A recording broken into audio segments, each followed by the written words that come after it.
রাজ্যের মহিলাদের আর্থিক ক্ষমতায়ন এবং স্বাবলম্বী করার লক্ষ্যে ফের চালু হতে চলেছে অন্নপূর্ণা যোজনার অর্থ প্রদান প্রক্রিয়া। আগামী 17 আগস্ট থেকেই যোগ্য প্রাপকদের ব্যাংক অ্যাকাউন্টে সরাসরি পৌঁছে যাবে ৩,০০০ টাকা। ভুয়ো আবেদনকারী ও সরকারি অর্থ অপচয় রোধে বিডিওদের মাধ্যমে বাড়ি বাড়ি করা ভেরিফিকেশন বা যাচাই প্রক্রিয়ার পর রাজ্য সরকার এবার নতুন ও সুনির্দিষ্ট গাইডলাইন প্রকাশ করেছে। আবেদন করার প্রাথমিক শর্ত ও যোগ্যতা: আবেদনকারী মহিলাকে অবশ্যই 25 থেকে 60 বছর বয়সের মধ্যে হতে হবে। 25 বছরের কম বয়সী বা 60 বছরের বেশি বয়সী মহিলারা এই প্রকল্পের আওতাভুক্ত হবেন না। কেন্দ্র বা রাজ্য সরকার, পুরসভা, পঞ্চায়েত, সরকারি আন্ডারটেকিং, বিধিবদ্ধ সংস্থা বা সরকারি সাহায্যপ্রাপ্ত শিক্ষা প্রতিষ্ঠানের স্থায়ী কর্মী বা তাঁদের পরিবার এই টাকা পাবেন না। এছাড়াও 60 বছরের ঊর্ধ্বে সরকারি পেনশনভোগীরা এর বাইরে থাকবেন।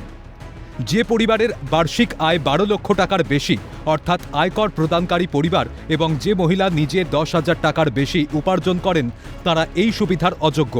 তবে পরিবারের পুরুষ সদস্যরা ক্যাজুয়াল বা কন্ট্রাকচুয়াল কর্মী হলে মহিলারা আবেদন করার সুযোগ পাবেন।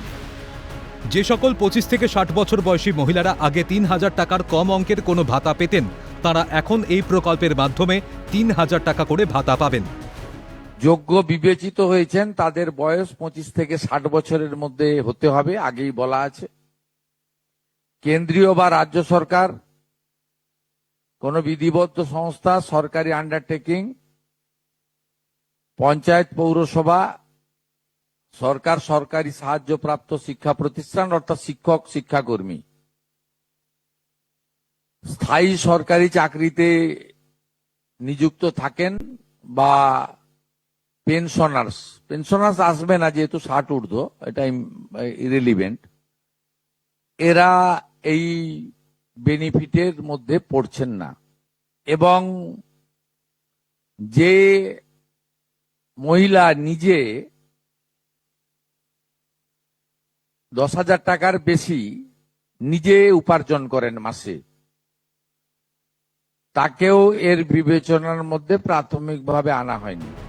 নিয়মে যে ছাড় বা শিথিলতা দেওয়া হয়েছে, বিশেষভাবে সক্ষম মহিলারা তাদের নিয়মিত দিব্যাঙ্গ ভাতার পাশাপাশি অন্নপূর্ণা যোজনা 3,000 টাকাও একসঙ্গে পাবেন। একইভাবে পিএম কিষাণ সম্মান নিধি প্রকল্পের প্রাপকদের ক্ষেত্রেও এই নিয়ম শিথিল রাখা হয়েছে। আগে গ্রামীণ এলাকায় 3 কক্ষ বিশিষ্ট বাড়ি থাকলে আবেদন বাতিল হতো। এই কড়াকড়ি নিয়মটি এবার পুরোপুরি তুলে দেওয়া হয়েছে। পুরসভা ও গ্রামীণ অঞ্চলে আবেদনকারীদের জন্য জমির পরিমাণের শর্তে বিশেষ ছাড় দেওয়া হয়েছে, যার ফলে আরও বিপুল সংখ্যক গ্রামীণ মহিলা এই প্রকল্পের আওতায় আসবেন। 50 ডেসিমেলের বেশি জমি কর্পোরেশনের এলাকায় থাকলে তারা পাবেন না, কিন্তু পঞ্চায়েত ও জেলার পুরো এলাকায় তা শিথিল করা হয়েছে। দিব্যাঙ্গ ভাতা যারা পান তারা দুটো ভাতাই পাবেন। তারা দিব্যাঙ্গ ভাতা যেটা আগস্ট মাস থেকে 1,500 হয়ে যাবে সেটাও পাবেন, অন্নপূর্ণা যোজনা 3,000ও পাবেন। শুধুমাত্র ফিজিক্যালি চ্যালেঞ্জদের ক্ষেত্রে, গ্রামের ক্ষেত্রে কোনো বাড়ির সংখ্যা রাখা হয়নি, শিথিল করে দেওয়া হয়েছে।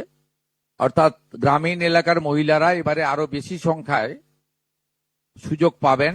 মুখ্যমন্ত্রী জানান, বিগত দিনে ভুল অ্যাকাউন্ট নম্বর ও পরিচয়পত্রের ভিত্তিতে টাকা দেওয়ার ফলে ওঠা দুর্নীতির অভিযোগ বন্ধ করতে এবার কঠোর পদক্ষেপ নেওয়া হয়েছে। 17 আগস্ট বিকেল থেকে ভেরিফাইড আবেদনকারীদের অ্যাকাউন্টে ডিবিটির মাধ্যমে সরাসরি টাকা জমা হবে। পরবর্তী মাসগুলি থেকে প্রতি মাসের দ্বিতীয় সপ্তাহে প্রাপ্য টাকা অ্যাকাউন্টে পৌঁছে যাবে। 17 তারিখ থেকে এত বিরাট এলাকা, বিরাট টাকা, 2-3 দিন লাগবে অ্যাকাউন্টে ট্রান্সফার তারা করতে থাকবেন। এটা প্রতি মাসে হবে না, প্রতি মাসেই যারা ভেরিফাইড হলেন তারা মাসের দ্বিতীয় সপ্তাহে। মুখ্যমন্ত্রী বলেন, যদি কোনো যোগ্য আবেদনকারী তালিকা থেকে বাদ পড়েন বা কোনো অভিযোগ থাকে তবে তার জন্য একটি বিশেষ অভিযোগ পোর্টাল চালু করা হচ্ছে। সেখানে আবেদন জানালেও বিডিও এবং শীর্ষ আধিকারিকরা নির্দিষ্ট সময়ের মধ্যে শুনানি নিয়ে সমস্যার সমাধান করবেন। এরপরেও আমরা একটা অভিযোগ পোর্টাল রাখব, যে অভিযোগ পোর্টালে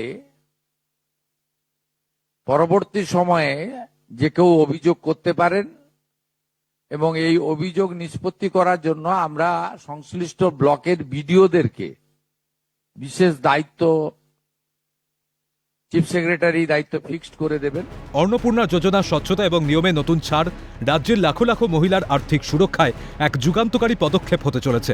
আগামী 17 আগস্ট থেকে এই অর্থ সরাসরি অ্যাকাউন্টে পৌঁছে গেলে গ্রামীণ ও শহরাঞ্চলের বহু পরিবার নতুন করে ঘুরে দাঁড়ানোর সাহস পাবে। ক্যামেরায় সুরজিৎ প্রামাণিকের সঙ্গে সায়ন্তন ভট্টাচার্যের রিপোর্ট, ক্যালকাটা নিউজ।